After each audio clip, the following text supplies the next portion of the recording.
Welcome viewers. Tasty கடாய் சேனலுக்கு உங்களை அன்புடன் வரவேற்கிறேன். இன்றைய ஸ்பெஷல் என்னென்னா பாரம்பரியமான ஒரு இனிப்பு வடை தான் எப்படி செய்கிறதுன்னு சொல்லித்தாரேன். இது நாமக்கல் சைடில் புதுமண தம்பதியர்களுக்கும் அதே மாதிரி புதிதாக வயதுக்கு வந்த பெண் குழந்தைகளுக்கும் இதை மோஸ்ட்லி செஞ்சு கொடுப்பாங்க. இதை ரொம்ப சிம்பிளான மெத்தடில் வீட்டில் கொஞ்சமான அளவில் எப்படி செய்யலாம்னு சொல்லி தந்திருக்கேன். நீங்கள் பார்த்துட்டு எப்படி இருக்குதுன்னு பாருங்கள், செஞ்சு பார்த்து எனக்கு கமெண்ட் பண்ணுங்கள். இதுக்கு ஒரு கப் அளவுக்கு உளுந்தம்பருப்பு எடுத்திருக்கேன். எந்த கப்பில் எடுக்கிறோமோ அதே கப்பில் தான் எல்லாம் அளக்கணும். இதை நல்லா வாஷ் பண்ணிவிட்டு நல்லா 2 மணி நேரம் ஊற வச்சுருங்க. ஃப்ரிட்ஜில் கூட வச்சு ஊற வைக்கலாம். நல்லா 2 மணி நேரம் நல்லா ஊற வச்சு எடுத்துகிட்டு வந்துட்டேன். இப்போ இதை ஒரு வடிகட்டியில் போட்டு இந்த தண்ணி எல்லாம் இல்லாமல் கொஞ்சம் வடிகட்டிடணும். தண்ணி இல்லாமல் ஒரு 5 நிமிஷத்துக்கு இந்த வடிகட்டியில் வச்சிங்கன்னா அதுவே வடிஞ்சிரும். இதுக்கு ஒரு கப்பளவுக்கு துருவிய தேங்காய் எடுத்திருக்கேன். Fresh coconut. இதில் 3/4 கப் அளவுக்கு நம்ம பொடிச்ச வெல்லம் எடுத்திருக்கோம். இப்போ இதில் 2 சிட்டிகை உப்பு எடுத்திருக்கேன். அதில் 4 ஏலக்காய் எடுத்திருக்கேன். இப்போ இதெல்லாம் சேர்த்து நம்ம மிக்சியில் போட்டு அரைக்க போகிறோம். இப்போ தண்ணி இல்லாமல் தான் இந்த பருப்பை நம்ம ஃபஸ்ட்டு மிக்சியில் போட்டு நல்லா அரைச்சி கொண்டுட்டு வரணும். இது கொஞ்சம் மிக்சியில் அரைக்கும் போது கொஞ்சம் கஷ்டமாக இருக்கும். அதனால் ரொம்பவெல்லாம் தண்ணி விடக்கூடாது. நம்ம ஸ்பூனில் பார்த்து கொஞ்சம் கொஞ்சமாக தான் விட்டு அரைக்கணும். இதுக்கு தண்ணியே விடாமல் அரைக்கிறது முடியாது. அதனால் இந்த பாருங்கள், நான் 2 டேபிள் ஸ்பூன் விட்டுருக்கேன். இந்த மாதிரி உங்களுக்கு கஷ்டமாக இருக்க சமயத்தில் இந்த ஸ்பூனில் 1 ஸ்பூன் விட்டு அரைங்க. எனக்கு மொத்தம் 4 டேபிள் ஸ்பூன் ஆச்சு. இப்போ இது 50% அரைச்சாச்சு பருப்பை. இந்த டைமில் நம்ம இந்த ஏலக்காய், உப்பு, தேங்காய் இது சேர்க்குறோம். பருப்பை ஃபஸ்ட்டு 50% அரைச்சதுக்கப்புறம் இதை ஆட் பண்ணிவிட்டு இதையும் சேர்த்து இதை நல்லா அரைக்கணும். இப்போ 80 to 90% கொஞ்சம் இந்த தேங்காய் போட்டதுனால கொஞ்சம் குறன்னு இருக்கும். அந்த லெவலுக்கு அரைச்சி எடுத்துகிட்டு வந்ததுக்கு அப்புறமா நம்ம இப்போ கடைசியில் வெல்லத்தை சேர்க்க போகிறோம்.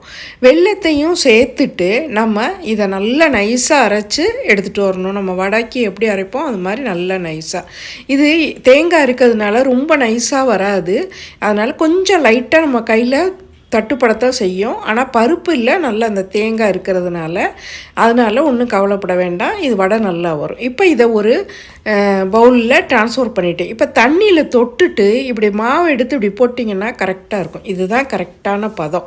வடைக்கு சூப்பரான பதம். எண்ணெய் குடிக்காது, எதுவும் பண்ணாது. இப்போ தண்ணியில் கை வச்சு நல்லா தொடச்சிட்டு தண்ணியோடய நம்ம எப்பவும் வடைக்கு போடுவோம் இல்லையா, அது மாதிரி இந்த மாதிரி வடை ரெடி பண்ணிவிட்டு எண்ணெயை நல்லா சூடு பண்ணிவிட்டு இந்த வடையை போடும்போது எண்ணெயை மீடியமுக்கு மாற்றிடுங்க. ஏன்னா இந்த நம்ம வெல்லம் போட்டிருக்கிறதுனால வேகமாக இந்த வடையெல்லாம் கலர் மாறும்.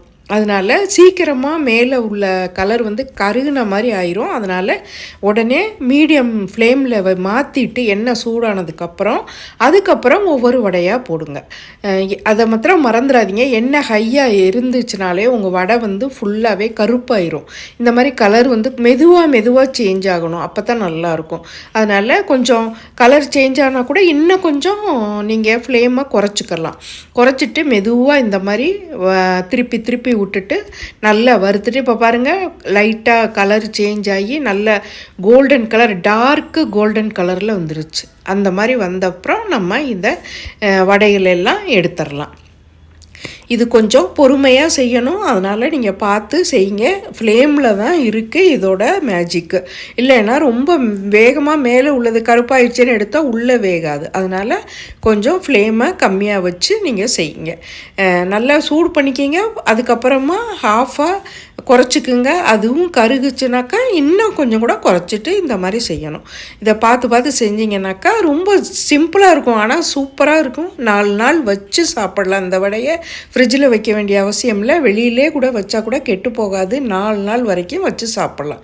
அது மாதிரி இந்த பாருங்கள், 2 தடவை நான் போட்டு எடுத்து காமிச்சிட்டேன். இந்த கலர் சேஞ்ச் ஆகும்போது இதே மாதிரி நீங்களும் செஞ்சு பாருங்கள். செஞ்சு பார்த்துட்டு எப்படி இருந்ததுன்னு மறக்காமல் கமெண்ட் பண்ணுங்கள், லைக் பண்ணுங்கள், ஷேர் பண்ணுங்கள்.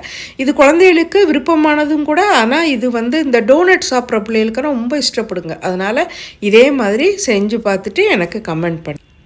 மறக்காமல் சப்ஸ்கிரைப் பண்ணுங்கள் நம்ம சேனலை.